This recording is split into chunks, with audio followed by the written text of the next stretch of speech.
All right, Shalom. Start off first by giving all praises and glories unto Yahweh, Ba'ashem Yahushai, Brakatah Yahweh, Brakatah Yahushai, Call Halal Yahweh, Ba'ashem Yahushai. Double honors to the apostles and elders at Great Millstone who rule well. And greetings, salutations, and blessings unto the house of David, the elect, and those that believe. Shalom. I got a video, basically, about Hezekiah's and King Hezekiah and King Josiah's Passovers. You know, the Passover's coming up. And a lot of these other groups, IUIC, ICGJC, ISUPK, they do really extravagant Passovers in a mirthful spirit, which is not supposed to be. That's not the spirit of the Passover. We have, at Great Millstone, at least, have been over it to and fro to make sure that all Israel knows that it's supposed to be a solemn assembly. Why was the Passover solemn? Because it was a serious thing, you know. The prophecy came down. Let me go to Exodus, right? The prophecy came down from Moses, well, to Moses and Aaron, that that the Most High was going to let us up out of Egypt. Start at chapter 11, I believe it's in. Yeah. Let me see. Yeah. Let me go to my sword, because basically that the Most High was gonna soften the heart, so to speak, because he had hardened the heart of Pharaoh, and he had done 9 plagues up until that point, you know, and continued to harden the heart of Pharaoh. But in this last one, that he would open it up for us to leave out of Egypt. So it was a serious thing, and we had to be ready prior to this final 10th plague, you know, coming out of Egypt, that the Most High was going to bring. So that was a prophecy that he put upon him. Let me see if I should hit a couple of scriptures, because, you know, matter of fact, I'm gonna just kind of throw them out there about the 10 plagues. The first plague was blood. You know, he put blood in the rivers. The second plague was the frogs, with abundance of frogs. The third one was lice. The fourth one was flies. You know, abundance of flies in the land. And the next one, the fifth plague, was disease on the beasts. The sixth was boils on man and beast. The seventh was hail. And the eighth was locusts, you know, taking over the land. Locusts eat up all the vegetation, so they were coming through the land. The ninth plague was darkness, you know, so it was a big, major darkness, a gross darkness or thick darkness, you know. And then the 10th plague was coming. So but it was only over the Egyptians. It wasn't messing with Israel. I'm hit 11 and 7 right quick. Matter of fact, I'll wait and say the 10th plague was death announced to all the firstborn males of the house of Egypt, you know, throughout all the land, beasts, everybody that was not an Israelite, their firstborn was killed, you know, whether it was a beast, man, or whatever, it was all killed. And that was a serious thing. And that was the final straw that that Pharaoh ended up letting us go. So that was a serious thing. So I'm going to read Exodus 11 and 1. It says, "And the Lord Yahweh said unto Moses, Yet will I bring one plague more upon Pharaoh and upon Egypt afterwards. Afterwards he will let you go hence. When he shall let you go, he shall surely thrust you out hence altogether." He going to kick you out of here fast. That's why I enjoyed that scene in Exodus, Gods and Kings, when you know, even though they had all these Edomite looking actors playing the part, when he kicked him out after that, he was like, "How could you?" And I remember the Pharaoh saying, "How could you love a God like this? How could you follow a God like this?" He was like, "Well, no Hebrew babies died last night, And the Pharaoh was like, get out, take them and get all of y'all, get out. Get the hell up out of here, right? And that was the point. The Most High led us up out of Egypt that way. But it was a miraculous event on how he let us out. That's why there was nothing ever like that in the world. Now, before that, there was the flood with Noah, but no one fully understood that because that was just with the whole earth. And there was a chosen with Noah and his family, those 8 persons with Noah. But with the Passover, this is when he really had done the first thing he had miraculous thing in the earth with just the children of Israel. So now I'm gonna go to verse 4. It says, yeah, yeah. Matter of fact, I'm gonna just keep reading. So speak now in the ears of the people, and let every man borrow of his neighbor, and every woman of her neighbor, jewels of silver and jewels of gold. And the Lord Yahweh gave the people favor in the sight of the Egyptians. Yeah, so he had the people all giving them tribute. I want to say tribute, but giving them all kinds of gifts and jewels that they were actually that Israel was gonna leave with overnight, in the middle of the night. Now, the Egyptians didn't know that. They didn't know what was coming, but we did because Moses had told the children of Israel what the Most High had told him that was about to happen. So they went and got all of that. And I'm going to go back up to, it said, moreover, the man Moses was very great in the land of Egypt in the sight of Pharaoh's servants and in the sight of the people. Verse 4, and Moses said, thus saith the Lord Yahweh, about midnight I will go out into the midst of Egypt, and all the firstborn of the land of Egypt shall die, from the firstborn of Pharaoh that sitteth upon his throne, even to the firstborn of the maidservant that is behind the mill, and the firstborn of beasts, right? He said, and there shall be a great cry throughout all the land of Egypt, such as there was none like it, nor shall there be like it any more. And that is that miraculous event. This is why the Passover is such a serious, solemn assembly for Israel. But you got these other groups that hold it in a sense of mirth. There were mirthful, which is the point I'm going to get into. There were mirthful Passovers, but the original idea of it was to be solemn. Now, when you get into why they were mirthful, which I'm going to get into after I read this next thing, you'll understand better the situation, and why these groups should not be trying to keep a mirthful Passover, right? Verse 6 again says, and there shall be a great cry throughout all the land of Egypt, such as there was none like it, nor shall there be like it anymore. Yeah, because everybody was going to be dead. Everybody was dead when they woke up in the morning. It said, but against any of the children of Israel shall not a dog move his tongue against a man or beast, that ye shall know that the Lord Yahweh do put a difference between the Egyptians and Israel. And all thy servants shall come down unto me and bow down themselves unto me and get thee out, and all the people that follow thee. And after that I will go out. And he went out from Pharaoh in a great anger. Right. I'm going to just read all the way through this whole chapter. It says, and the Lord Yahweh said unto Moses, Pharaoh shall not hearken unto you, and my wonders may be multiplied in the land of Egypt.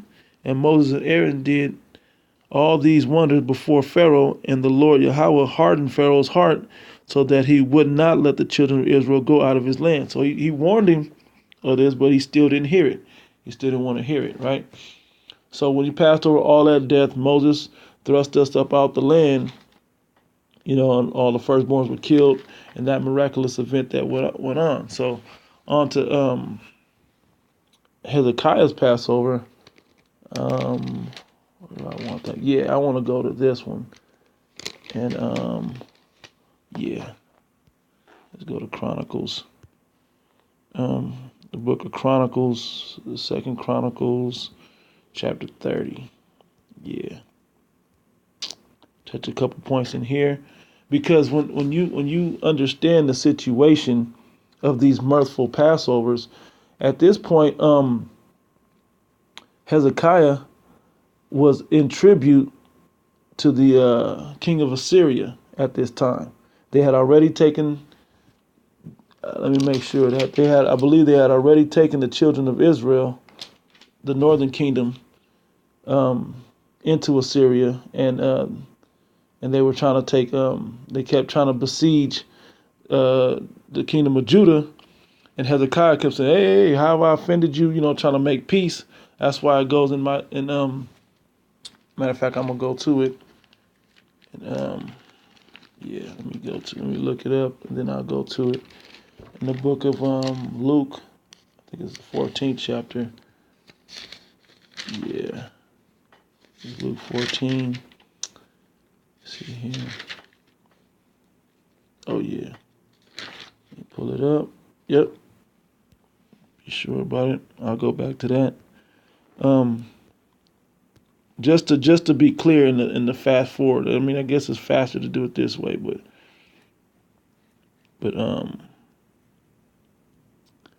yeah. This is faster to do it this way. Yeah, right here, verse 31, Luke 14:31, because this is the situation that King Hezekiah had done. That he had done to the king of Assyria. It said, or what king going to make war against another king? Because the king of Assyria was trying to make war against the kingdom of Judah. With King Hezekiah, and he says, sitteth not down first and consult whether he be able to with 10,000 to meet him that cometh against him with 20,000, or else while the other is yet a great way off, he sendeth an ambassage and desires conditions of peace. And that's what he did. And he had to pay a bunch of I forgot. Let me see. I forgot how much it was. I think it's in 2 Kings how much he had to pay, but he had to pay a lot of money unto them. See if they will say. It was in the Chronicles, because he the king of see here. Yeah, the king of Assyria basically wanted them to give up money. He's like, hey man, I heard y'all got something over there. Let me get that. He want that money from him.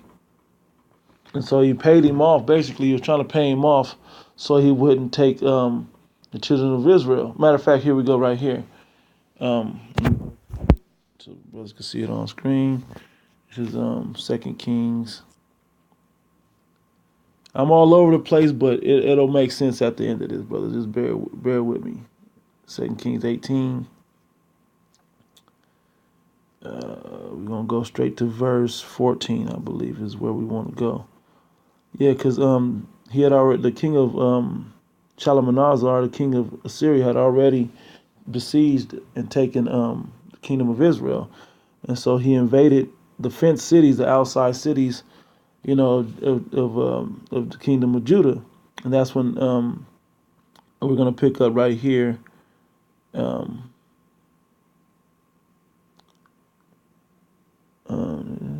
I got this guy's name here. Oh, did Sennacherib? Yeah. Okay, yeah. The king of Assyria. Yeah, another king of Assyria. All right, so we're going to pick up right here in verse 14. And Hezekiah, king of Judah, sent to the king of Assyria to Lachish, saying, I have offended, return from me, because he was trying to take over the kingdom of Judah, and he was still on the outskirts. So while he was afar off, he went to go make an ambassage of peace unto the king of Assyria, Hezekiah, before he take Israel completely into to captivity. He says, saying, I have offended, return from me. Don't, go on back where you came from. That which puttest on me will I bear. So if you got something for me to do or for us to do, I'll deal with it. I'll just bear that instead of coming to take us over and kill us all. And the king of Assyria appointed unto Hezekiah, king of Judah, 300 talents of silver and 30 talents of gold. So he made him pay tribute unto him. Right? And you see, and he had to give up. And at that time, I'm going to just keep reading. 15, and Hezekiah gave him all the silver that was found in the house of the Lord, and in the treasures of the king's house. He gave him everything. He said, at that time did Hezekiah cut off the gold from the doors of the temple of the Lord, and from the pillars which Hezekiah, king of Judah, had overlaid, and gave it to the king of Assyria. So he gave it all up to the king of Assyria, you know. And so this was starting the decline of our kingdom. As far as, I mean, it was already in decline because we had a bunch of wicked kings that ruled before Hezekiah. But at this time, he actually was trying to make peace. And then when it came to his Passover, let me get to his Passover. Where was Hezekiah's Passover? Let me get it right for brothers. 1 second. Bear with me 1 second. I don't want the one here. I want the one in Chronicles, I believe. Yeah, it's the one I want in Chronicles. Yeah, back to that. Yeah, this is 2 Chronicles 30. Yeah, chapter 30. All right, so imagine this, or put this together.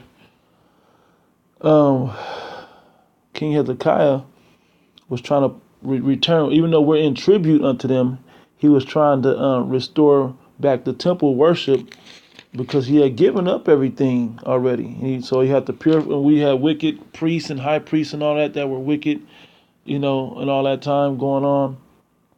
And so he went to try to cleanse out the temple to restore it, but he had already given the gold, so it didn't have the same majesty as it once did from the time of Solomon when he originally built it.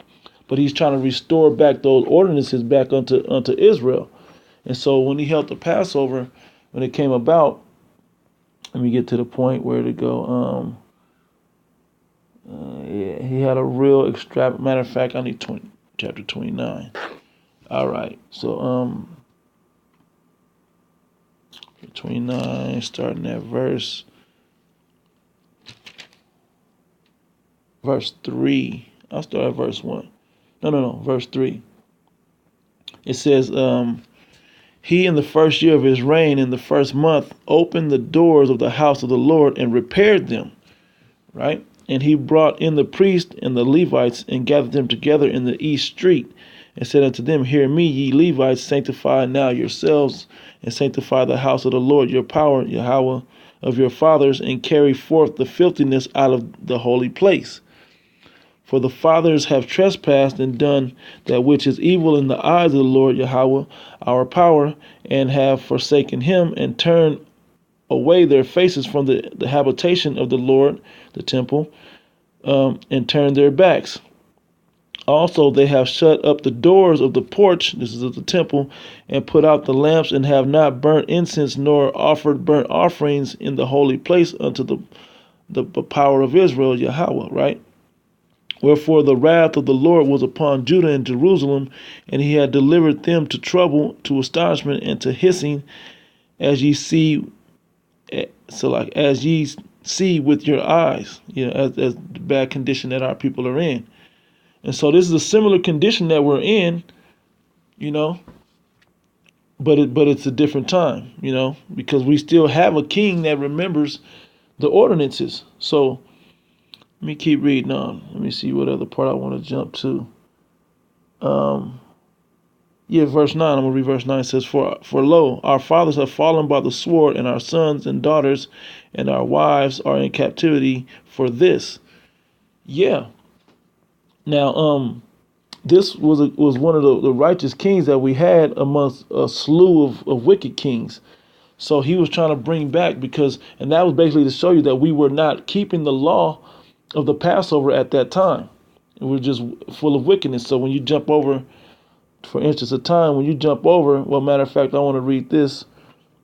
In verse 25, I want to read that just so so you understand the history on what actually went down. Let me see. Yeah. So they begin to sacrifice to cleanse out the temple, to restore the temple worship. So I'm gonna start up at verse 24. Yeah. It says, and the priests killed them. Matter of fact, 23. And they brought forth the he goats for the sin offering before the king and the congregation, and they laid their hands upon them. And the priests killed them, and they made reconciliation with their blood upon the altar to make an atonement for all Israel. For the king commanded that the burnt offering and the sin offering should be made for all Israel. And the Levites, and he set the Levites in the house of the Lord with cymbals, this is musical instruments, and psalteries, and with harps, according to the commandment of David and of Gad, the king's seer, Nathan the prophet, for so was the commandment of the Lord Yahweh by his prophets. Yes, that was the way it was supposed to be. It says right here, and the Levites stood with the instruments of David, and the priests with the trumpets. And Hezekiah commanded to offer the burnt offering upon the altar. And when the burnt offering began, the song of the Lord Yahweh began also with the trumpets and with the instruments ordained by David, the king of Israel. Yeah, because back in those times, it was a glorious thing, because we were ruling the world at that time under King David, and then under King Solomon when the temple was actually built. And so during the time of King Solomon, we actually kept the ordinances that King David did to have those glorious Passovers, because we were ruling the world at that time. Now, in this time, he just trying to bring that back to our people. King Hezekiah was trying to bring it back to our people. So there was something to rejoice of. But we were so filthy at that time that they did it in the second month of the Passover, and which was the point I was getting to. And then I'll get to King Josiah. So, yeah. So I'm going to start right here. 2 Chronicles 30 said, and Hezekiah sent to all Israel and Judah and wrote letters to Ephraim and Manasseh that they should come to the house of the Lord Yahweh at Jerusalem to keep the Passover unto the Lord, power of Israel Yahweh. For the king had taken counsel, and his princes and all the congregation in Jerusalem, to keep the Passover in the second month, because it would take at least a month to cleanse all the priests and all the people and get it all ready to set up a Passover such as they had, because they were still free. And King Hezekiah was really, when you look at it, was trying to keep the king of Assyria from coming upon him, from overtaking the kingdom of Judah, as they had done already to the kingdom of Israel. So he's trying to appease Yahweh, the Most High God, so that wouldn't happen. And it didn't happen under his reign. Let me see. Verse 3 says, for they could not at that time keep it at that time, because the priests had not sanctified themselves sufficiently, neither had the people gathered themselves together to Jerusalem. So it would take all that time for them to come down, and for them to cleanse themselves and do all these things. It was going to take some time for that to happen, but they wanted to try to keep it as best they could. Verse 4 says, and the thing pleased the king and all the congregation. So everybody was to keep that glorious Passover. Let me see where else I want to grab to illustrate that. So that was the point. Oh, let me go further down. Yeah, I forgot about that. Let me go further down.